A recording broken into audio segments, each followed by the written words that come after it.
Hello everybody, this is Liam here. I've been very busy lately uncovering the cancelled Crash Bandicoot 5, which is going to be a Spyro crossover game, and I want to talk about that today, and also answer some of your questions which you've sent in. Thank you for those. I've released, for those who haven't seen it, a massive 73-minute documentary on Crash 5 and Toys for Bob. Yes, this was the cancelled sequel to Crash 4, and the video also has lots of other unseen Toys for Bob projects as well, so go check that out. Cancelled projects, rejected pitches, all that good stuff. But in this video, I'll be answering a bunch of your questions related to that stuff. Toys for Bob, Crash and Spyro, like if I think Crash 5 will ever come back, what are Toys for Bob doing now, what's up with Spyro 4, all that stuff. So if you've not seen my documentary on Toys for Bob and Crash 5, a link will be available in the description. And let me also recommend, if you feel like it, why not watch my video on Vicarious Visions as well? Because I designed these two videos to be kind of a duology on Activision Blizzard. That's what I had in mind. Part 1 is about Vicarious Visions and their unseen projects. Part 2 is about Toys for Bob and their unseen projects. And both videos, in a sense, go into their respective relationships to Activision Blizzard and how that publisher negatively affected each one of them over the years. And if you're not interested in both of those, that's fine. Maybe you're just interested in one of them. But I think if you watch them together, the Vicarious one first and then Toys for Bob, it serves to paint a bigger picture of how Activision Blizzard treated those studios and how they ended up in the positions that they are today. I personally feel like Activision has done a lot of things and made a lot of decisions that weren't in the best interests of their developers. And they've often done some outright cruel things to them. And as you'll see in my videos, staff weren't happy with the direction they took. And I wanted to raise awareness of that, of how they were treated, and use the allure of lost media to get people to learn about it. Since this most recent video has come out, I've honestly been blown away by the response to it. I really was not expecting it to take off in the way that it did, and all the kind feedback I've been getting. If you've watched it, thank you. If you've shared it, extra thank you. I really appreciate that. If you've posted it on social media, giving me a retweet or whatever it is, and especially if you've backed me on Patreon, thank you so much. This might be my best received video that I've ever done, and I was really not expecting that. I've also had developers reaching out to thank me, and they did that completely of their own volition, which I was not expecting, and that's, just really nice of them. I've been super happy to see different artists and developers being able to come out and talk about some of these projects. People like Nicola Saviori. Previously artists like him couldn't share what they'd been working on, and now they can. And that was exactly my intention. That was exactly what I wanted. I believe that there's too much secrecy in the games industry, especially around cancel projects. And I despise that people can go for years working hard on certain projects and then they just aren't allowed to talk about them for reasons entirely out of their control. That seemed like a huge injustice to me. It always has done, but especially in the case of Toys for Bob. And they can't release everything, but they have some wiggle room now. Some stuff is still held back by NDAs, but it made me happy to see Nicola Saviori and others being able to share the work that they did on projects like Crash 5. That makes me happy, and that's what I was going for. So that is the result that I wanted, and I'm happy to see it. Go hit up people like him. Go find the developers on Twitter of cancelled projects like this. Send them your love and support. Some of the people, especially in this case, went through a lot with these games. They lost jobs, they had projects cancelled and locked away, and they couldn't talk about them. Incidentally, let me just say, if you worked on a cancelled game or something under NDA that you can't talk about from the games industry, reach out to me. If you want your story told, I'm always down to talk, and I'll see what I can do to help. I will try my best. I'm very patient, and I can wait years to develop a story before I put it out there. In this case, I learned about Crash 5 about 4 years ago, and I kept it under wraps, under my hat for that whole time. That was very hard to do, It took a long time to get here. I'll be making a video probably for Patreon at some point in the future, going into the very difficult making of this video and my history with these series and these companies and investigating them and what that was all like. And I'm going to talk about things that I wasn't able to include in it, some additional info, clarifying some extra details, that type of thing, because there's a lot actually that I wasn't able to show in the end. But for now, let's answer some of your questions, and thank you again so much to everyone who sent these in. So let's start with this question from DaBigJ, who asked this: in light of CGE things, was there ever any actual plans for a Spyro 4 in between things? So I'm not 100% sure what that question means, but I will answer what I think it means. And to do that, I'm only going to speak in terms of the period that my video addressed, which was up until about 2024. So I'm not going to address what could one day come in the future, whether or not there's a Spyro 4 coming in a few years or 5 or 10 years or whatever. I'm not going to talk about that. I'm going to talk about the period that my video addressed, which, as I said, was up until about 2024. And what DaBigJ means by CGE is there's a popular Crash Bandicoot YouTuber called Canadian Guy A, who said since 2020 that Spyro 4 is in the works. Every year, he's made multiple videos telling the fans that it's happening, but at least in the time period that my video addressed, it wasn't. He wasn't right about that. There were no plans for it. I've spoken to, I want to say, dozens of developers from Toys for Bob, and that's what they all said. And, you know, look at this tweet, for instance. All the way back in early 2021, Spyro 4 is likely coming soon. Well, it didn't, did it? And maybe in the future, I will debunk other misinformation this guy has spread, because he's quite prolific. So much so that a developer had to publicly call him out because of some stuff he said about my video. And in my opinion, his deal is he tells fans what he thinks they want to hear. It's feelings over facts, and I just don't agree with that. I just don't agree with that approach. And the way he's handled some certain things in the past, which maybe in the future I'll go into. But all of the Spyro 4 stuff back then was incorrect. And I tried to debunk a little bit of that in the video. You know, people would ask me a lot, is Spyro 4 coming? People have asked me that since 2021. And every so often I ask people, I look into it, and I provide an update. And as you'll see, hopefully from this video, you can tell that I spoke to a lot of people. I have a lot of material from these projects. And one of the big things that was held up back then as evidence for Spyro 4 coming way back in 2020, 2021, was that people thought that they were teasing Spyro 4 in the Crash 4 art book. And in my video, I addressed that and debunked it. It wasn't a hint at a new game. It was nothing. And yeah, I was glad to get that out there finally. What Toys for Bob wanted to do, and this is what I would always hear from developers. Anytime back then, I would ask them, so are you guys doing Spyro 4? You know, was that planned at any point? They would tell me what they wanted to do was Crash 5. That was their way of continuing Spyro. They'd done Spyro, they'd done Crash, and what they wanted to do was combine them into a game where you'd play as both of them. That was what they wanted to do, really, to follow up Crash 4 and the Reignited trilogy. That was their plan. And within the years that I addressed, what they wanted to do was either Crash 5 or Project Lava, which eventually evolved over the course of many years into Crash Team Rumble. And then towards the end of 2023, they started to tinker around with a new IP before that was discontinued by Activision and Microsoft.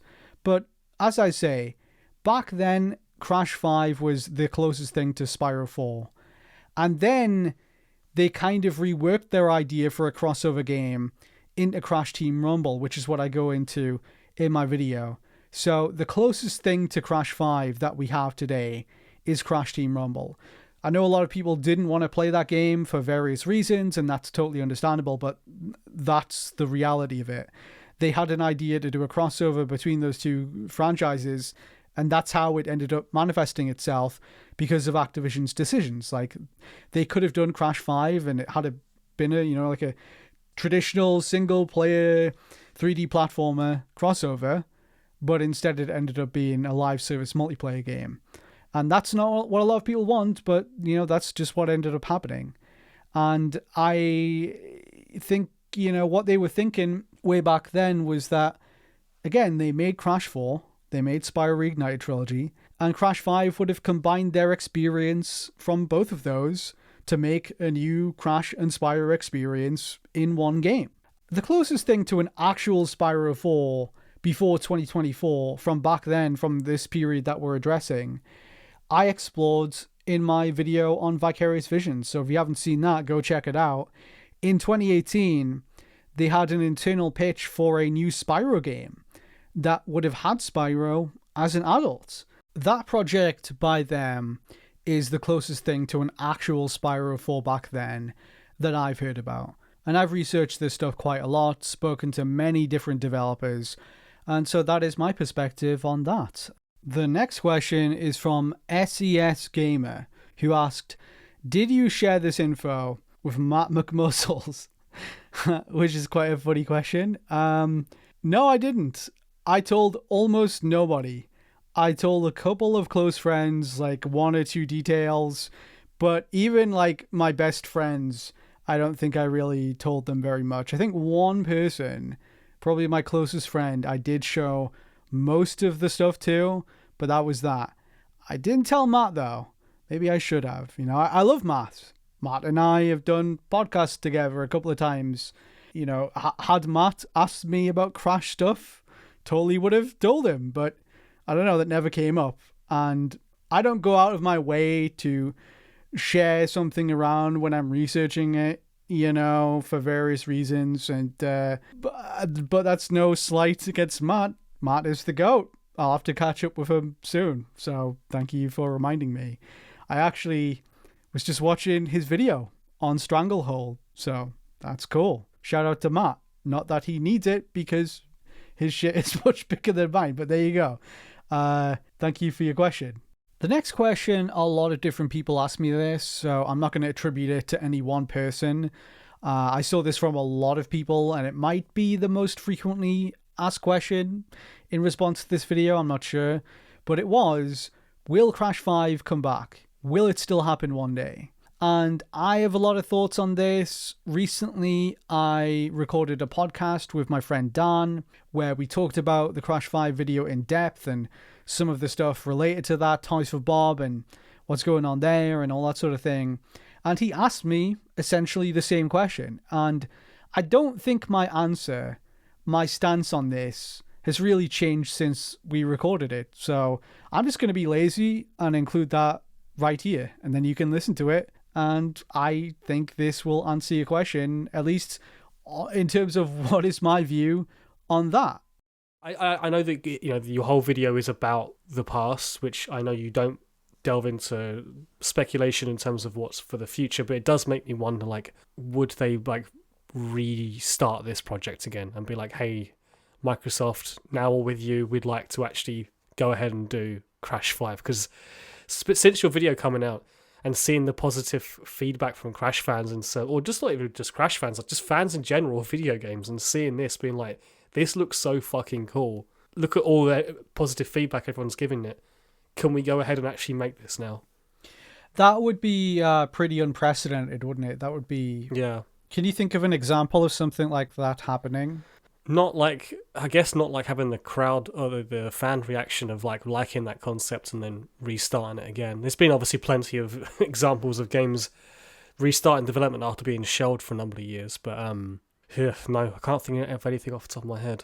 Yeah, there's been games that have come back, but not after something like that. I mean, I would love that. I would love to, if I influenced that in any way, to have played any role in bringing that game back. Now, if you're asking me if I think that will happen, probably not, if I'm being honest. Here's my take on that is, I think it's totally possible that one day they do a Crash Bandicoot 5. And maybe it even is something along the lines of this concept that we saw in my video, where it has the Psychonaut stuff, it has the Spyro crossover stuff going into their worlds, and Uka Uka is the overarching villain that they've got to deal with. That would be great. But the thing is, right, the thing for people to understand is that we'll never get this game exactly, because the team of people whose ideas this was a combination of, they're gone. They're not at Toys for Bob anymore. Yeah. Mm-hmm. And each game is a collaborative, creative effort. And if the Toys for Bob that currently exists, if they made this now, it would be inherently different, because people like Nicholas Cole and Nicola Saviori and all of the other artists and designers who were there at the time, the lead designer, the executive producer of Crash 4, all these people are not there anymore. So it would be completely different people with their own ideas and vision for what should and shouldn't be in the game. And just, even if they did the same concept, it would just inherently be different, wouldn't it?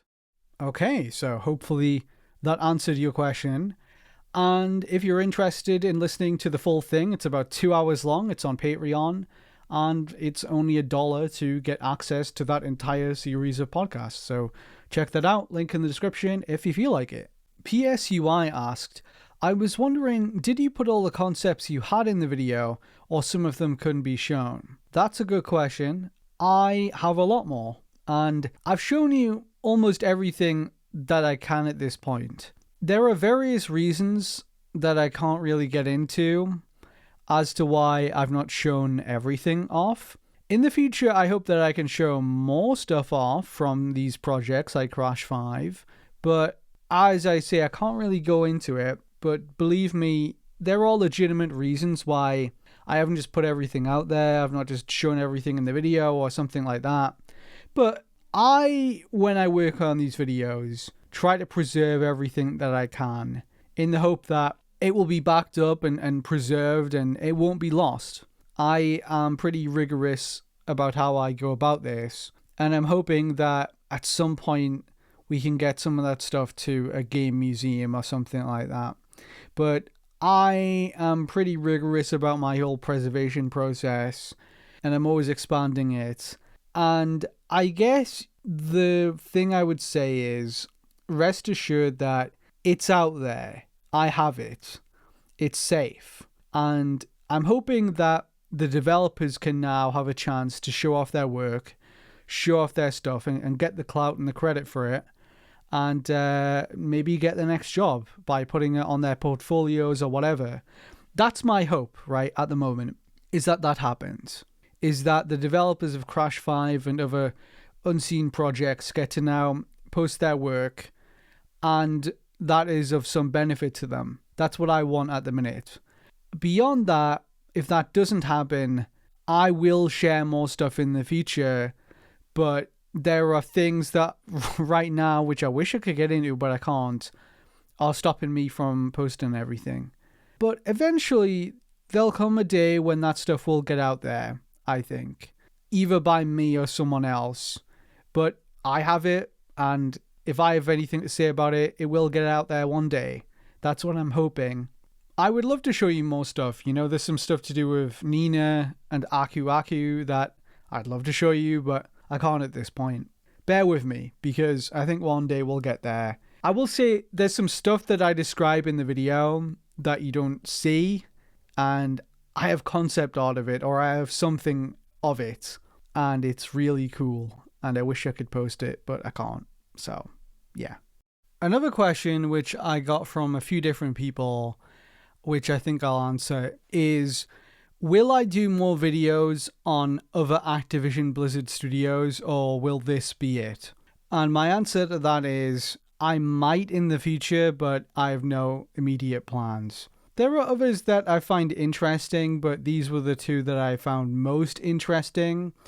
Certainly Activision and Blizzard have maligned other studios, and there have been a number of other big closures which I didn't approve of and stuff like that, which we could definitely go into, and I expect one day will probably happen. But learning about Activision Blizzard is kind of depressing, I'm not sure how good it is for my mental health to just constantly be talking about just this publisher, because there are other publishers and companies out there that are less depressing to talk about and more interesting to research for me. And I've spent a lot of time on this now, on Activision Blizzard. And I think it's time for a palate cleanser. It's time to do some other companies and projects. And I'm not saying never, but that's what I want to do for now. Gamer.io asked, you mentioned how Crash Team Rumble was basically an asset recycle, and that they had to use stuff that was already made from Crash Wumper League, Crash 4, and Spyro Reignited Trilogy, in bracket Season 3. Do you possibly know why Alora got a redesign over Spyro and Ripto? So that's a really good question. And if I understand correctly, this person was asking, do I know why they redesigned Alora in Crash Team Rumble, whereas the other characters were not redesigned? Spyro and Ripto were not redesigned. It was just Alora who got redesigned over the Reignited trilogy. And otherwise, I think their models were more or less the same. And as that person pointed out, yes, a lot of Crash Team Rumble, in fact, most of it is just made up of assets from Toys for Bob games that already existed. And that was very intentional. It was to keep it, low cost, cheap to make, quick to make, all that. That's why Crash Team Rumble existed, was because Activision didn't want to spend very much money on their projects at the time. And that was all that they would let them do.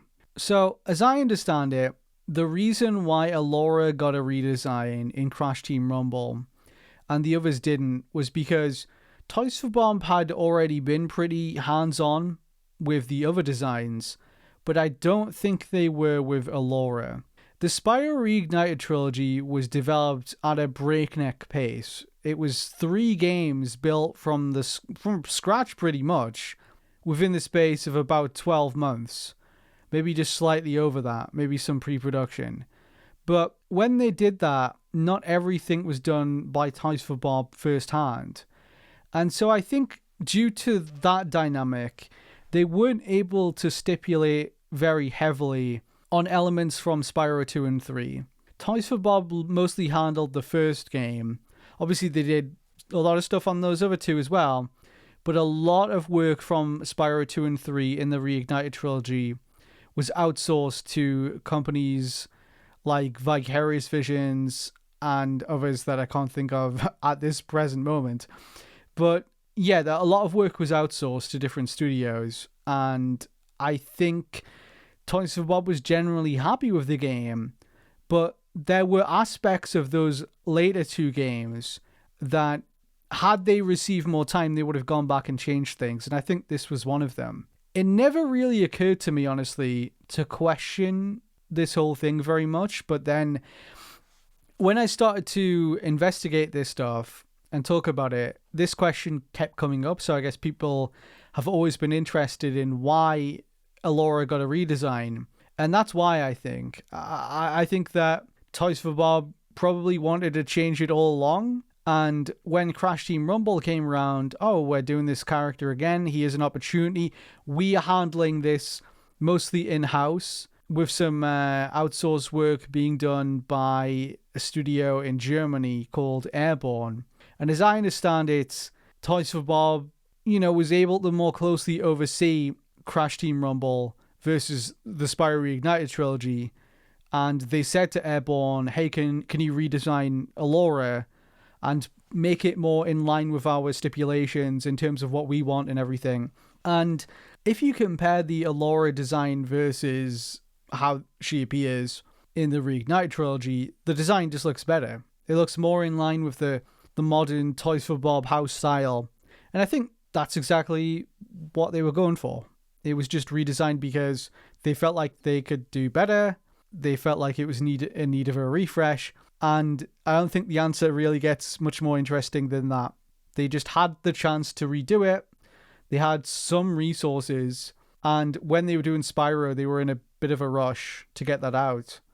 And yeah, that's probably why, I think. I've not looked into this too heavily, but from the few people I've spoken to and every indication I've seen, that is what happened. there wasn't a grander reason than that. Hasoon199611 asked, is it possible in the future to see the revival and support of Crash Team Rumble with all the problems it went through fixed and more polished with the possibility of playing it for free? So I think what that person is asking is, will Crash Team Rumble come back and will it go free to play as many people wanted it to? I am very confident that that will probably never happen. Very, very unlikely. They dropped it like an absolute rock. And Toys for Bob, barely talked about it when the game's content support was dropped. I don't think they even mentioned it once. And the same for Activision. I mentioned it in my video. They didn't tweet about it. They didn't post about it when the game came to an end. There was no eulogy put out there from the development team. Even when they made all of these items in the game available for free, they made all the in-game cosmetics free suddenly. They unlocked the battle passes for all players when they announced that support was coming to an end. You can still play the game right now if you don't know. And when they announced that, this was announced just in-game. Toys for Bob, Activision, none of them ever mentioned it on social media. And the way it was dropped was incredibly abrupt. So I don't think that they are not wasting a dime more on this game. I am a little bit of an apologist for Crash Team Rumble. I completely understand why most people didn't play it and some people just don't approve of it or like it. I completely get it. I think it's not as bad as some people probably expect it is. And I like that they made all of the content in it free when they dropped support for it. And you can still play it right now. Some people are still playing it. Like, it has a fledgling little player base, but you can get a game in it pretty easily and keep playing and unlocking items if you really want to. And I'm not sure how much I'll go back and play it now that I've done all this research, but maybe I will at some point. I think that it's better than a lot of live service games, quite honestly. But will it come back? Will it go free to play? Well, if you ask me, it should have been free to play from the start, but I don't think that they're going to go back to this.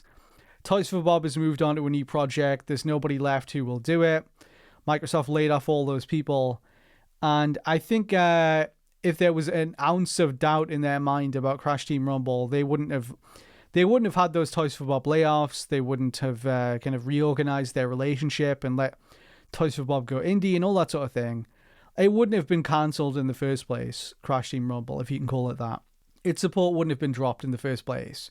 I just think that it's very unlikely. And really, how many live service games come back from that? Come back from a point where its publisher says, we're not supporting this anymore. I can't think of a single example. There's probably one or two out there of a live service game that's come back where they've continued support for it. But in this case, I think it's pretty clear that the people who put money into it, Activision and Microsoft and whoever, were not happy with how it performed and they wanted to drop it. And that's why they did like 8 months after it came out or something like that. Maybe 10 months, I'm not sure. But it was less than a year after it launched. It if I remember correctly, it came out in June 2023.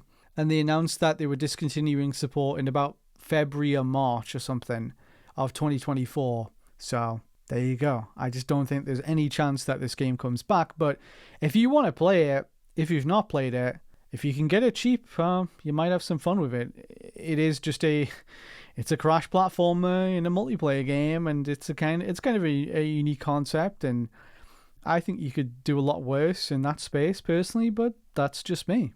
Here's a question from Theme Guy, who asked, the most heartbreaking parts of the video were when you went over the long-standing team members at Toys for Bob who left or let go when Activision was actively screwing them over.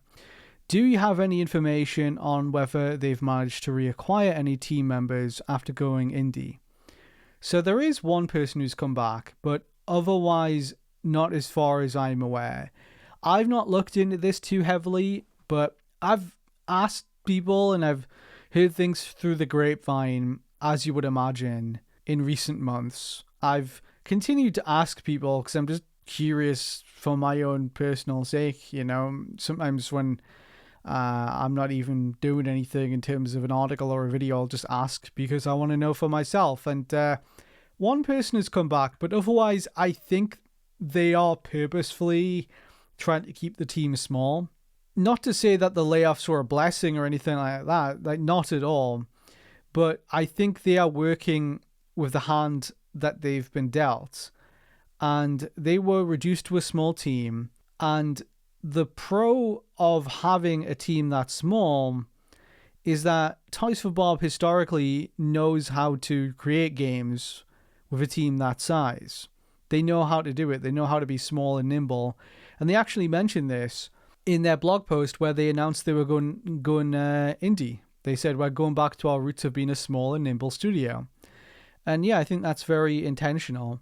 They know how to manage small teams and be efficient and get projects out. And I think that's what we're seeing.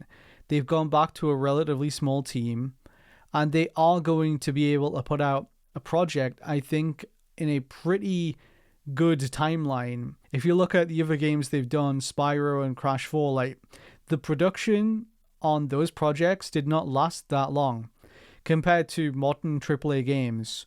They were very quick about turning those around, and I think we'll probably see what their next project is within a really good time span compared to other Microsoft published projects, in my opinion. But one person I've heard has come back is Josh Nadelberg. And in my opinion, that is a big get. That is a big deal. That's a great sign. I feel like out of every little scrap of information the fans have right now, this is probably the one that I would read the most into. If you listen to my video, maybe you can infer why he might have left, and then you could extrapolate from that, why would he come back? And maybe that will give you an idea of like what's going on. So that person has come back, Josh Nadelberg. Josh Nadelberg, for those who don't know, was the art director on the Spyro Reignited trilogy and Crash Bandicoot 4, but then he left. He left when they transitioned to Call of Duty. And now he's back. I believe he went to work at Phoenix Labs, who make Dauntless and Fae Farms and stuff like that. And they were working on a big project that got cancelled this year. And now he's back at Toys for Bob. So if you look at that guy's resume, if you look at the projects he's worked on, why might he go back to work at Toys for Bob, huh? I think it's a good sign. I think it's a good sign. And I guess on that subject, the one that everyone wants to know, the question that everyone wants me to address seemingly is, what is Toys for Bob doing right now? I've gotten this countless times. And I understand people are eager to know what they're cooking. And I have heard things from talking to people. I believe I have an idea of what they're doing. And what I'll say for now is, if that's correct, if what I've heard is correct, and I believe it is, no reason to doubt it, given that all of this other legit information came from them and material and all this sort of thing.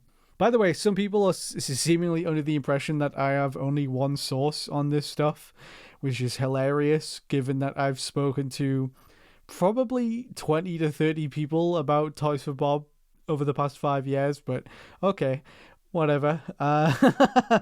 Yeah, I'm sure I just got all like an hour's worth of material from one person. Yeah, that's how that works. Okay, sorry, I'm being vindictive. Let me get back to the question. What are they doing right now? What I'll say for now is that if what I've heard is correct, then I would imagine people would be happy.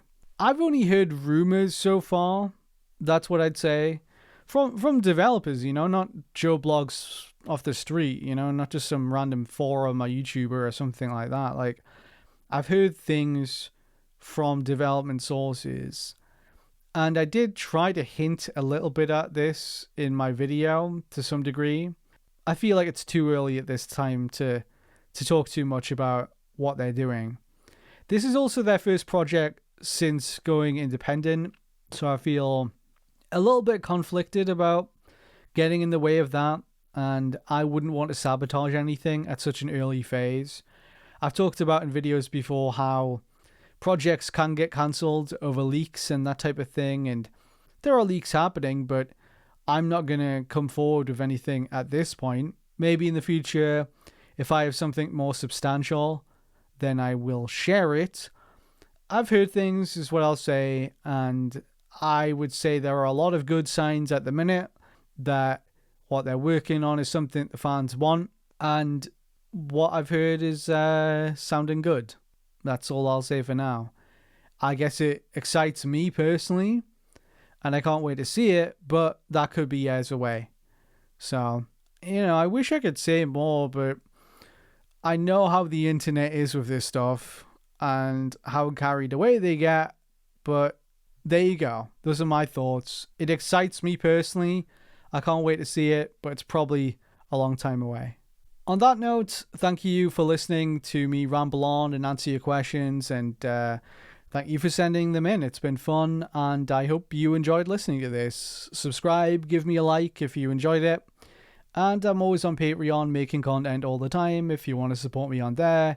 And if you want to find out which documentaries I'm doing next and get access to exclusive content and all that good stuff. And get your name in the credit sequences of all my videos. But yeah, until next time, guys, you all take care, and I'll see you in the next one.